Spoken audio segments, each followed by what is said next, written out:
అదే RTV app వార్తల్ని క్షణాల్లో చదివే అవకాశం ఉంటుంది. ఒక న్యూస్ పేపర్, ఒక టెలివిజన్ ఛానల్ మీ చేతుల్లో ఎప్పుడూ ఉంటాయి. ప్రస్తుతం కాంగ్రెస్ ప్రభుత్వం అవలంబిస్తున్న టక్కు టమారా గజకరణ గోకరణ విద్యలు అందరు విషయాలంతా కూడా చెప్పడం జరిగింది. మీ అందరికీ నేను మనవి చేసేది, మొట్టమొదట భారత ప్రధానమంత్రి, మన ప్రియతమ ప్రధానమంత్రి, విశ్వనాయకుడు, గ్లోబల్ లీడర్ నరేంద్ర మోడీ గారు 240 సీట్లు భారతీయ జనతా పార్టీగా గెలుచుకొని 292 పైన ఎన్డీఏ అలయన్స్తో మూడోసారి భారత ప్రజల ఆశీర్వాదంతో ప్రధానమంత్రిగా అయిన నేపథ్యంలో ఈ తీర్మానం కూడా ప్రవేశపెట్టినట్టు మళ్ళా మనస్ఫూర్తిగా వారిని ప్రధానమంత్రిగా అభినందిస్తూ ఖమ్మం జిల్లా గడ్డ నుంచి వారికి ప్రత్యేకంగా ధన్యవాదాలు, శుభాకాంక్షలు తెలియజేస్తున్నాం. ఎందుకంటే ఇంతింతై ఒడ్డంతై ఆకాశమంతై అన్నట్టు ప్రపంచ నాయకుడిగా ఇటీవల రష్యా పర్యటనలో ఏ భారత ప్రధానమంత్రికి దక్కని ఒక 2-3 శతాబ్దాల తర్వాత అత్యున్నత రష్యా పురస్కారం మన నరేంద్ర మోడీ గారికి రష్యా అధ్యక్షుడు వారికి రష్యా విశిష్టమైనటువంటి అవార్డుతో సత్కరించినటువంటి నేపథ్యంలో వారికి మనస్ఫూర్తిగా శిరస్సు వంచి అభినందిస్తూ వారికి నమస్కారం తెలుస్తూ, ఇది భారత మాత ముద్దు బిడ్డగా మొత్తం భారతదేశానికి దక్కిన గౌరవం అని చెప్పి సందర్భంగా మీకు నేను మనవి చేస్తున్నాను. అదేవిధంగా మరి అటు ఇస్లామిక్ కంట్రీస్ లో కానీ రష్యా, జపాన్, ఆస్ట్రేలియా, జర్మనీ అనేక పురస్కారాలు. ఒక భారత ప్రధానమంత్రి 75 సంవత్సరాల యొక్క స్వాతంత్రం వచ్చిన తర్వాత ఇన్ని అవార్డులు, రివార్డులు ప్రపంచం మొత్తం ఇవాళ నరేంద్ర మోడీ గారిని ఒక విజనరీ, డైనమిక్ లీడర్గా చూస్తున్న ఈ తరుణంలో చెవులుండి వినలేని, కళ్ళుండి చూడలేని కబోదుల లెక్క ఉన్నటువంటి కాంగ్రెస్ నాయకులకి అర్థం కాదు, రాహుల్ గాంధీకి అంతకంటే అర్థం కాదు, ఉన్నటువంటి అనేక మంది మమతా బెనర్జీలు, స్టాలిన్లు, సిద్ధరామయ్యలు, డీకే శివకుమార్ వీళ్ళకి అర్థం కాదు. వీళ్ళకి కేవలం ఓటు బ్యాంకు రాజకీయాలు, స్వార్థ రాజకీయాలు, అవినీతి రాజకీయాలు, మరి కళ్ళు కట్టినటువంటి వాళ్ళ స్వార్థపరమైనటువంటి పరిపాలన తప్పితే దేశ హితం కానీ జనహితం లేనటువంటి వ్యక్తులు ఇలాంటి అపోజిషన్ పార్టీ ఈ రోజు కనీసం నోరు కూడా రాదు వాళ్ళకి. ఇంత బ్రహ్మాండంగా 24/7 దేశ హితంగా పనిచేస్తున్న నరేంద్ర మోడీ గారు ఒక ఛాయ్ దుకాణం నుంచి వచ్చి ఈ రోజు మూడోసారి ప్రధానమంత్రిగా, ఒక రెండో వ్యక్తిగా, గతంలో ఆనాడు ఉన్నటువంటి పరిస్థితుల్లో ఒకసారి ఒక వ్యక్తికి వచ్చిన ఇప్పుడు రెండో వ్యక్తిగా ఇవాళ ప్రధానమంత్రిగా మూడోసారి దరిదాపు కంటిన్యూగా ఉంటామంటే నిజంగా గర్వకారణం అని చెప్పి సందర్భంగా మీకు నేను మనవి చేస్తున్నా. ముఖ్యంగా రాహుల్ గాంధీ పాపం పెద్ద పెద్ద పోజులు పెట్టి మాట్లాడుతున్నాడు. పార్లమెంట్ లో ఏదో హిందూ హింసక్ అని ఇష్టం వచ్చిన రీతిలో మాట్లాడుతున్నాడు. చాలా దౌర్భాగ్యమైనటువంటి రణనీతి. ఎందుకంటే స్వార్థం, అసూయ, ఈర్ష్య, ద్వేషం కాంగ్రెస్ నాయకత్వం ఏదైతే మేము పరిపాలించింది ఒక ఛాయ్ కొట్టు, ఒక బలహీన వర్గాల నుంచి వచ్చి, ఒక బీసీ వర్గం నుంచి వచ్చిన వ్యక్తి ఇంత బ్రహ్మాండమైన పేరు ప్రపంచంలో వస్తుంది ఎందుకు అని చెప్పి ఈర్ష్య భరించలేక వాళ్ళు చేస్తున్నటువంటి కుట్రలు, కుతంత్రాలు, మరి మ్యాలైనింగ్, మొత్తం మిస్ఇన్ఫర్మేషన్ క్యాంపెయిన్, బురద జల్లే కార్యక్రమం ఈ భారతదేశంలో జరుగుతున్న తరుణం ఇది. కాబట్టి మనం అందరం కార్యకర్తలుగా పెద్దలు చెప్పినట్టు మీకు ఏమి రివార్డులు, అవార్డులు రావాలో బరాబరుగా మా పరిధిలో మేము చూస్తాం. కానీ మనందరిది కూడా బాధ్యత. చలో బూత్ చలో అభియాన్ అని మేము కర్ణాటకలో స్టార్ట్ చేశాం. తమిళనాడులో కూడా అలాంటి కార్యక్రమం, మన ఓటు పర్సెంటేజ్ బాగానే పెరిగింది. 19 సీట్లు కర్ణాటక ప్రజలు ఇచ్చారు, 17 సీట్లు బీజేపీకి, 2 సీట్లు మరి జేడీఎస్కి.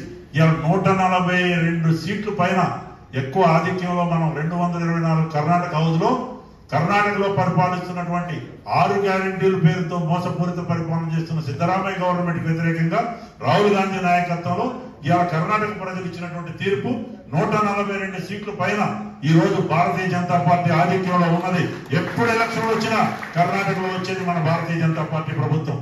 ఇక్కడ తెలంగాణలో 1200 మంది అమరవీరుల సాక్షిగా, అమరవీరులు చేసిన త్యాగం సాక్షిగా, నియామకాలు, నిధులు, నీళ్లు పేరుతో అనేక మంది 6 దశాబ్దాల పోరాటం పునాదుల పైన వచ్చినటువంటి తెలంగాణ ఈ రోజు ఆనాడు కేసీఆర్ ఫస్ట్ పట్టిస్తే అప్పుల తెలంగాణ చేసి 7 లక్షల కోట్ల అప్పుల పాలు చేసినటువంటి కేసీఆర్ ప్రభుత్వం మరి దానికంటే మించి ఈ రోజు నేను ఇంతకు ముందు చెప్పినటువంటి మాయమాటలతో, మాయాజాలంతో ఈ రోజు రేవంత్ రెడ్డి గారి సారథ్యంలో కాంగ్రెస్ ప్రభుత్వం పరిపాలిస్తున్నటువంటి పరిస్థితి. అనేక రకాలుగా 420 హామీలు, 6 గ్యారెంటీలు కర్ణాటకలో 5 గ్యారెంటీలు, ఇక్కడ 6 గ్యారెంటీలు ఇచ్చినటువంటి పరిస్థితి. ఇప్పుడు రైతు ముసుగులో రైతు భరోసా పేరుతో, రుణమాఫీ పేరుతో వాళ్ళు చేస్తున్న సంబరాలు చూస్తే వాస్తవాలన్నీ కూడా వ్యక్తులు చెప్పడం జరిగింది, వక్తలు చెప్పడం జరిగింది. సిద్ధారెడ్డి గారు చెప్పారు 64 లక్షల పైన రైతులుంటే, 64,90,000 మంది పైన రైతు ఖాతాలుంటే ఈ రోజు 11 లక్షల మందికే ₹1,00,000 రుణం మాఫీ చేసే పరిస్థితి వచ్చిందంటే కేసీఆర్ చేసిన సర్వే ప్రకారం ₹1,00,000 లోపు 19 లక్షల అకౌంట్ రుణమాఫీ చేయాలి. 2 లక్షలు చేస్తామని చెప్తున్నారు. ఇవాళ మాయ చేసి ఇవాళ వారు చెప్పిన కిసాన్ మోర్చా ప్రవేశపెట్టిన తీర్మానం పూర్తిగా సమర్థిస్తూ ఈ రోజు వీళ్ళు చేస్తున్నటువంటి హడావుడి, ఖమ్మం జిల్లాలో ఉన్న 3 మంత్రులు ఏదో సాధించిన పోజులు పెట్టి, ముఖ్యంగా అయితే చాలా మంది ఆయన బట్టి విక్రమార్క గారు మాట్లాడుతూ ఆయన నిద్రలేని రాత్రులు గడిపిండట. రూపాయి పోగేసి ఈ రైతుల కొరకు ఖర్చు పెడుతున్నారని చెప్పి వారు ఒకవైపు, ఇంకొక ఆయన ఒకవైపు చెప్తున్నారు. 3 రైతులు ఆత్మహత్యలు చేసుకున్న పరిస్థితి వాళ్ళ కళ్ళు కనపడలే. ఇక్కడ అనేక రకంగా రీషెడ్యూల్ చేసుకొని 2 లక్షలు కాదు, 3 లక్షలు కాదు, 4 లక్షల పైన వడ్డీలు అయినటువంటి ఖాతాలు వాళ్ళకి కనపడవు. ఈ రోజు పెద్ద ఎత్తున వాళ్ళు మరి కౌలు రైతులు కనపడరు, రీషెడ్యూల్ కనపడవు. వాళ్ళు కటింగ్ పేరుతో సెన్సార్ బోర్డు పెట్టి ఇవాళ ప్రాంతీయ censor board, central censor board పేరుతో సంఖ్యను తగ్గించి అడావుడి చేసుకొని కేంద్రం ఇచ్చినటువంటి వెసులుబాటు ఇది కూడా ఎక్కడ FRBM కి లిమిట్ కి అధికంగా ఈ రాష్ట్రం అప్పుల రాష్ట్రం అయినప్పటికీ మన పెద్ద మనసుతో ఇలా కేంద్ర ప్రభుత్వం మ్యాగ్నానిమిటీతో, అది నరేంద్ర మోడీ గారు కావచ్చు, నితిన్ గడ్కరీ కావచ్చు, హైవే ఇష్యూస్ కావచ్చు, స్మార్ట్ సిటీలు అమృత పథకాలు కావచ్చు, జల సంరక్షణ నిధులు కావచ్చు, రైల్వేలు కావచ్చు, కిషన్ రెడ్డి గారు, బండి సంజయ్ గారు ఉన్న పరిస్థితిలో ముఖ్యంగా నైని గని ఏదైతే సింగరేణి కాబ్రీకి ఇచ్చినటువంటి ఒరిస్సాలో గని పర్మిషన్ ఇప్పించడంలో గాను అక్కడ మనం కేంద్ర ప్రభుత్వం చేస్తుంటే వీళ్ళు వచ్చి మేము సాధించను, మేము చేసినాం అని చెప్పి మరి చెట్టు ఇత్తు పెట్టింది ఒకళ్ళు, చెట్టు పోషించేది మనమైతే పండు తినేది వాళ్ళు చేస్తున్న సంబరాలు చూస్తుంటే ఆశ్చర్యంగా ఉందని చెప్పి ఈ సందర్భంగా మీకు నేను మనవి చేస్తున్నా.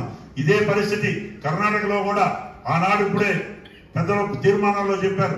SC ST నిధులు 15,000 కోట్ల రూపాయల నిధులు పక్కదారి పట్టించారు. ఆ 5 గ్యారెంటీల అమలు కొరకు కర్ణాటక ప్రభుత్వం, కేంద్ర ప్రభుత్వం నిధులను కూడా పక్కదారి పట్టించింది. మైసూరు అర్బన్ డెవలప్మెంట్ అథారిటీ పేరుతో అక్కడ 4,000 కోట్ల కుంభకోణం జరిగింది. 90 కోట్ల పైన ఫ్రాడ్ జరిగిందని ఆ రాష్ట్ర ముఖ్యమంత్రి సిగ్గు శరం లేకుండా హౌస్ లో చెప్పడం జరిగింది. ఒక్క నిమిషం కూడా సిద్ధరామయ్య ఆ పదవిలో అధికారంలో ఉండడానికి అర్హత లేదని చెప్పి ఈ సందర్భంగా మీకు నేను మనవి చేస్తున్నా. ఎప్పుడో నైతికంగా రాజీనామా చేయాల్సింది ఒక మంత్రిని బర్తరఫ్ చేశారు. అదే మంత్రిని ఎన్ఫోర్స్మెంట్ డైరెక్టరేట్ ఇప్పుడు అరెస్ట్ చేసింది. ఇలాంటి కార్యక్రమం తొందరలో ఈ యొక్క తెలంగాణలో కూడా మీరు చూడబోతున్నారు. ఎందుకంటే 1,100 కోట్ల పైన సివిల్ సప్లై బియ్యం దాని కుంభకోణం, తర్వాత 3,000 కోట్ల పైన అమృత పథకంలో జల సంరక్షణ నిధులు టెండర్లు కూడా మరి పద్ధతి ప్రకారం కాకుండా అయిన ఆరోపణలు వస్తున్నాయి. అనేక రకాలైనటువంటి ట్యాక్సులు, ఈ ట్యాక్స్, ఆ ట్యాక్స్, ఇక రకరకాల ట్యాక్సులు, RR ట్యాక్సులు, U ట్యాక్సులు, B ట్యాక్సులు భయమైనటువంటి by the tax, of the tax, for the tax అన్నట్టు ఇలా తెలంగాణలో కాంగ్రెస్ ప్రభుత్వం ఇంత విచ్చలవిడిగా మరి ఓపెన్ గా డబ్బులు లేని పనులు కావట్లేదు, బిల్లులు కావట్లేదు, కాంట్రాక్ట్ రావట్లేదు, ఇలా వ్యవస్థ మొత్తం గాలికొనేసినటువంటి పరిస్థితిలో ఈ రోజు వరదలు వస్తే పరిస్థితి, గందరగోళం ఉండే పరిస్థితి, భద్రాచలం మరి చుట్టుపక్కల ప్రాంతాలు బ్యాక్ వాటర్ తో మునిగిపోయే పరిస్థితి, మెకానిజం లేదు, ఒక పరిపాలన ఉందనే పరిస్థితి కూడా లేదు.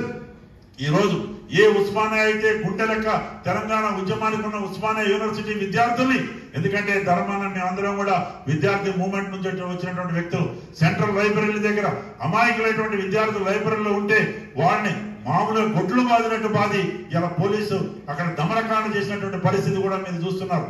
ఇదే ప్రజాస్వామ్యం, ఇదే పరిపాలన? పెద్ద పెద్ద బోర్డులు పెట్టుకొని ప్రజా భవన్లు, ప్రజా పాలన, జనరంజక పాలన అని చెప్పి పాలాభిషేకాలు చేసుకుంటున్నటువంటి మీరు ఉస్మానియా యూనివర్సిటీకి వచ్చి మాట్లాడండి. ఏ మంత్రి మాట్లాడినా అక్కడ పోయి మాట్లాడండి విద్యార్థులతో. వాళ్ళకి ఇస్తున్నటువంటి ఉద్యోగ జాబ్ క్యాలెండర్ ఎడిపోయిందో తెలియదు. ఈ రోజు నోటిఫికేషన్ లేదు, నిరుద్యోగ భృతి లేదు, ఇచ్చిన హామీలు అమలు కావు, మహిళల సంరక్షణ లేదు, మహిళలకు ఇస్తున్నటువంటి మరి అలాంటి ఇంటింటికి మహిళలకు ఇస్తున్న పరిస్థితి లేదు. ఇచ్చినటువంటి హామీలు మొత్తం కూడా పక్కదారి పట్టించి మమా అనిపించే పరిస్థితుల్లో రైతు రుణమాఫీ చేసే కార్యక్రమం జరుగుతూ సంబరాలు చేసుకుంటున్నారు తప్పితే నిజంగా రైతు బాధ ఏంటి, రైతు ఎట్లున్నాడు, ఎలాంటి పరిస్థితి ఉంది, అప్పుల రీషెడ్యూల్ ఏంటి, బ్యాంకులు ఏమంటున్నాయి, ఇవి కూడా తెలియజేయకుండా వాస్తవాలని మసిపూసి మారేడికాయ చేసి ఈ రోజు ఈ రాష్ట్ర కాంగ్రెస్ ప్రభుత్వం చేస్తున్న తీరు భారతీయ జనతా పార్టీ కార్యకర్తలు ప్రతి ఇంటింటికి ప్రతి కార్యకర్త కూడా బూత్ లెవెల్లో కూడా చలో బూత్ అభియాన్తో బూత్ సంరక్షణ కార్యక్రమాలు చేసుకుంటూ మరి సుశక్తీకరణ చేసుకుంటూ కార్యక్రమాలు చేద్దాం. మేము అందరం కూడా ఆ రకంగా పనిచేస్తాం. రాబోయే రోజుల్లో స్థానిక సంస్థల ఎన్నికలు కానీ ఏ ఎన్నికలు వచ్చినా జిల్లా అధ్యక్షులు చెప్పినట్టు సీతారెడ్డి గారు చెప్పినట్టు పెద్దలందరూ మనం చేసినట్టు ఆ స్ఫూర్తితో పనిచేద్దాం. ఈ రోజు కేంద్రంలో ఇద్దరు మంత్రులు ఉన్నారు. మనకు తప్పనిసరిగా మన ఎంపీలు 8 మంది ఉన్నారు, కాంటెస్టెడ్ క్యాండిడేట్స్ ఉన్నారు. అందరం కూడా సమన్వయంతో పనిచేద్దాం అని చెప్పి సందర్భంగా మీకు నేను మనవి చేస్తున్నా. ఎందుకంటే కార్యకర్తల కష్టం ఏంటో తెలిసిన వ్యక్తిగా మేము కింద నుంచి వచ్చి ఎన్నో కష్టాలు పడి సైకిళ్లు దొక్కి మరి ఉద్యమాలు చేసి అనేక జైళ్లు చూసి అనేక పోలీస్ స్టేషన్లు చూసి ఇప్పుడే చెప్తున్న దరిదాపు 161 కేసులు తప్పుడు కేసులు ఆనాడు మరి ప్రభుత్వాలు పెట్టినటువంటి పరిస్థితి మా మీద. ఏదేమైనా కార్యకర్త మనసు తెలిసినటువంటి వ్యక్తిగా తప్పనిసరిగా నా వంతు ప్రయత్నం ఇక్కడ కొంతమందికి తెలుసు ఇంటర్నల్ గా ఇప్పుడు ఓపెన్ గా చెప్తే బాగుండదు. 1-2 సంవత్సరాల నుంచి నేను హై లెవెల్ మీటింగ్లో కూడా కార్యకర్తలకు ఏం చేయాలా, ఎట్లా చేయాలా, ఏ రకమైన పరిస్థితి ఉందని చెప్పుకుంటూ వస్తున్నాం. తప్పనిసరిగా అది తొందరలోనే మరి జిల్లా నాట్ ఓన్లీ ఖమ్మం జిల్లా రాష్ట్ర వ్యాప్తంగా కూడా ఎవరైతే సాక్రిఫైస్ చేసి ఎవరైతే అకుంఠిత దీక్షతో అచంచల విశ్వాసంతో పట్టుదలతో పనిచేస్తున్నటువంటి కార్యకర్తలకి తప్పనిసరిగా మరి అధినాయకత్వం నుంచి గుర్తింపు ఉంటుందని చెప్పి ఒక కార్యకర్తగా కేంద్రంలో పనిచేస్తున్న వ్యక్తిగా నేను మనం చేస్తున్నాను. మరిన్ని వీడియోస్ కోసం ఛానల్ ని సబ్స్క్రైబ్ చేయండి. లేటెస్ట్ అప్డేట్స్ కోసం వాట్సాప్ ఛానల్ ని ఫాలో చేయండి. అండ్ లింక్ డిస్క్రిప్షన్ లో ఉంది.